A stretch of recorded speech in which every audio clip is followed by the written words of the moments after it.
Bonjour à tous, c'est Morgane. On se retrouve pour une nouvelle chronique manga autour d'un titre que j'ai adoré. C'est Capitaine Albator Dimension Voyage. Je vais tout de suite vous expliquer pourquoi c'est un must-have pour tous les fans de Space Opera. On y va. Alors, Capitaine Albator Dimension Voyage, en fait, c'est une relecture de toute la série d'Albator et aussi de tous les univers dans lesquels le personnage est apparu. C'est un manga qui a débuté en 2014 au Japon, dans le mensuel Champion Red. Il y a 6 tomes actuellement au Japon, 4 en France. Le 5e est sur le point de paraître très prochainement. Et en fait, la série ici n'est pas dessinée par Leiji Matsumoto, mais Leiji Matsumoto est à la supervision de l'histoire. Ça se sent, je vais vous expliquer pourquoi après. Et au niveau des dessins, ils ont recouru à un jeune auteur, dessinateur, Koichi Shimaboshi, en fait, qui fait des dessins absolument sublimes, qui sont un peu dans la même veine que le chara-design qu'avait donné Nobuteru Yuki au personnage dans la série d'OAV marquante Captain Herlock, The Endless Odyssey, qui était paru dans les années 2000 et que je vous recommande vraiment très très chaudement, tellement en fait cette série arrivait à capter l'ambiance d'Albator. Alors revenons-en à notre série d'aujourd'hui, Albator Dimension Voyage. En fait, c'est un remix de la série originelle de 1978, du manga originel qui d'ailleurs n'a jamais eu de fin puisque finalement Matsumoto s'est un peu épuisé à travers le succès que la série animée et son personnage acquéraient. Donc peut-être que, et espérons-le, là, ici, cette fois-ci, il y aura une fin. Ce qui est frappant, donc c'est un reboot avec des personnages qui vont pouvoir vous parler parce qu'on retrouve des personnages emblématiques.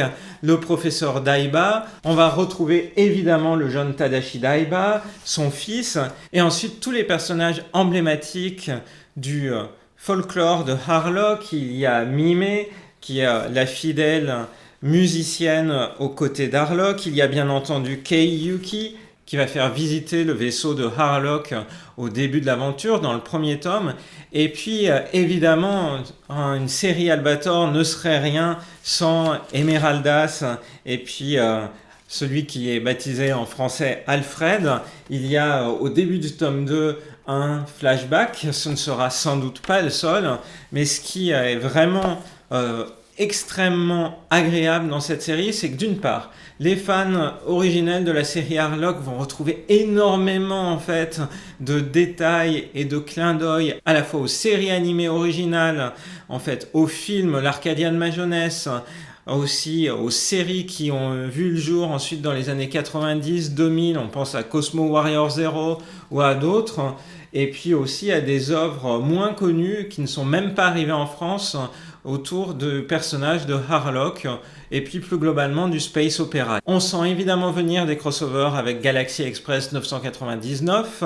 Les fans d'Harlock connaissent évidemment bien les liens entre Esmeralda et puis Maetel, l'héroïne de Galaxy Express 999. Ce qui est frappant en fait, c'est que chaque chapitre est vraiment très dense et aussi va donner lieu à des surprises à la fois dans la manière dont l'intrigue se développe, qui est un peu différente de la manière dont elle a été traitée dans l'œuvre originelle, mais aussi à travers les personnages qu'elle fait réapparaître, à la fois Zero et beaucoup d'autres figures emblématiques de toute la saga de Matsumoto. Donc, c'est un scénario qui va aller crescendo, qu'on sent d'une profondeur importante qui pourra plaire tant à ceux qui découvrent le personnage ou qui ont envie de se plonger dans l'univers, puisque c'est une œuvre qui peut se lire par elle-même, elle ne présuppose pas de connaître énormément de choses sur l'univers d'Albator, donc c'est une porte d'entrée dans l'univers, et pour ceux qui connaissent depuis des dizaines d'années cette atmosphère, eh bien ils pourront s'amuser à retrouver dans les cases les détails qui font référence à tel film, à tel personnage, et ils pourront retrouver dans certains protagonistes comme Kirita des échos de personnages dans la série de 78, dans The Endless Odyssey, dans le film qui est paru en images de synthèse en 2013. Bref, c'est vraiment une œuvre captivante livre que je recommande chaudement. Le dessin est fantastique.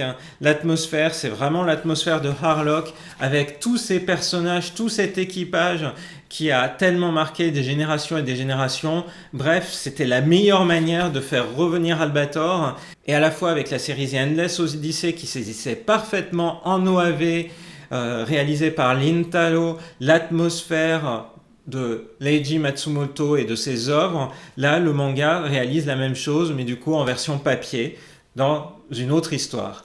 Bref, c'est vraiment le titre que je recommande en termes de space opéra pour cet automne 2017. Ça devrait vous plaire. Voilà, j'espère que cette chronique de Capitaine Albator Dimension Voyage vous a plu et je vous donne rendez-vous à très bientôt dans une prochaine vidéo sur la chaîne de Rosalis. Bye bye!